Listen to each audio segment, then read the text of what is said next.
Bienvenidos a todas y a todos a este episodio de Entendiendo el Aprendizaje. Hoy nos sumergiremos en una propuesta muy interesante, la teoría del aprendizaje de Juan Ignacio Pozo, desde una mirada constructivista y cognitiva. Contamos con la presencia de nuestra psicóloga cognitiva Leslie y de nuestra psicopedagoga y docente Rosario Corral. ¿Cómo están Leslie y Rosario?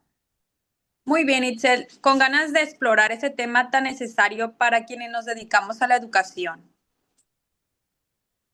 Igualmente, creo que Pozo nos ofrece claves valiosas para repensar lo que entendemos por pensar, por aprender, más allá de lo que tradicionalmente se cree.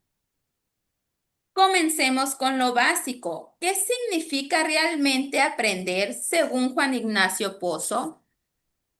Pozo rompe con la idea de que aprender es solo memorizar datos. Para él, aprender es construir representaciones mentales que nos permiten interpretar y actuar sobre el mundo.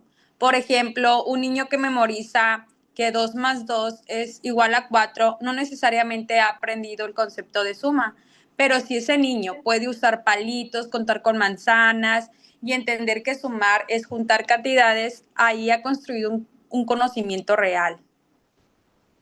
Totalmente. Y él destaca que el aprendizaje implica transformar lo que ya sabemos. Por ejemplo, un estudiante puede creer que el agua hierve siempre a 100 grados centígrados, pero al aprender sobre la presión atmosférica, cambia esa idea. Eso es aprendizaje significativo.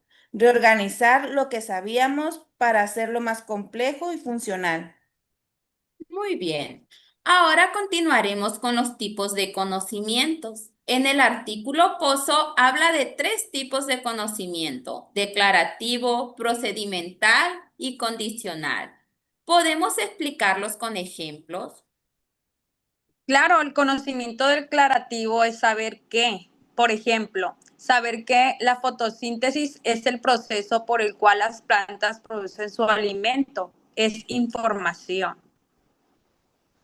El procedimental es saber cómo hacer algo, cómo saber cómo resolver una división larga o cómo usar una regla de 3 para calcular porcentajes.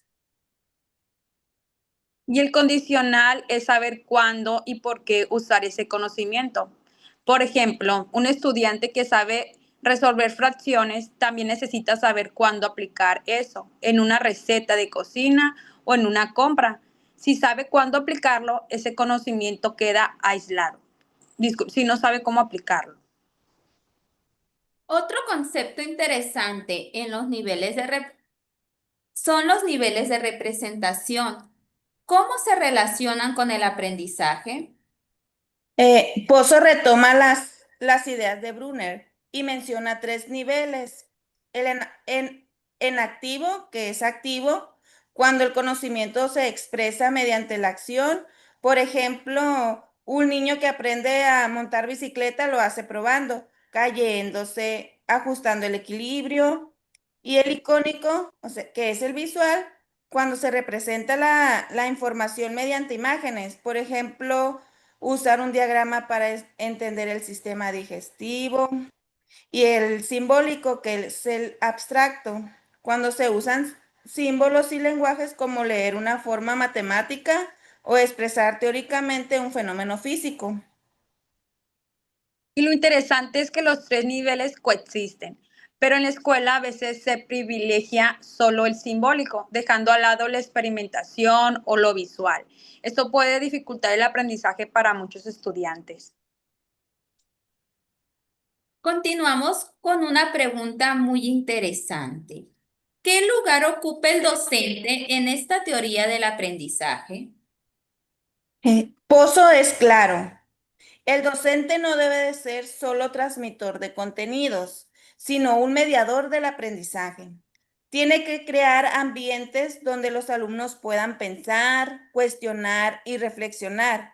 Por ejemplo, en lugar de explicar una regla gramatical y pedir que la repitan, Se puede dar un texto y pedir que descubran patrones en el uso de los verbos. Exacto. Además, debe partir de los conocimientos previos del alumno. Por ejemplo, si un niño cree que la Tierra es plana, no hay que simplemente corregirlo, sino guiarlos con preguntas y experimentos que lo lleven a revisar esa creencia. El error es una oportunidad, no un obstáculo. ¿Qué significa aprender a aprender? En el artículo Pozo también señala que deben enseñar a los estudiantes a aprender. ¿Cómo se logra eso? Esto se llama metacognición, enseñar a pensar sobre su propio pensamiento. Por ejemplo, un estudiante que se pregunta qué no entendí o qué estrategias me sirvió para resolver este problema, ya está desarrollando habilidades para el aprender mejor en un futuro. Y eso se enseña con práctica. Al finalizar una actividad, el docente puede invitar a reflexionar. ¿Cómo resolvieron esto? ¿Qué podrían hacer diferentes la próxima vez? Eso ayuda a formar aprendizajes autónomos. Qué interesante ha sido este recorrido. Oye, hoy aprendimos que según Juan Ignacio Pozo, aprender no es repetir, sino transformar. Que hay distintos tipos de conocimiento, diferentes maneras de representarlos y que el rol del docente es guiar, cuestionar y provocar el pensamiento. Así es. Y lo más importante, el aprendizaje real no se ve en un examen de opción múltiple, sino en cómo los estudiantes usan lo aprendido en nuevas situaciones. Gracias por el espacio. La teoría de Pozo nos recuerda que enseñar es un arte, pero también una ciencia basada en cómo pensamos y cómo cambiamos al pensar. Gracias a ambos por sus aportaciones, por compartir sus conocimientos y ejemplos tan claros. Ha sido una conversación muy enriquecedora.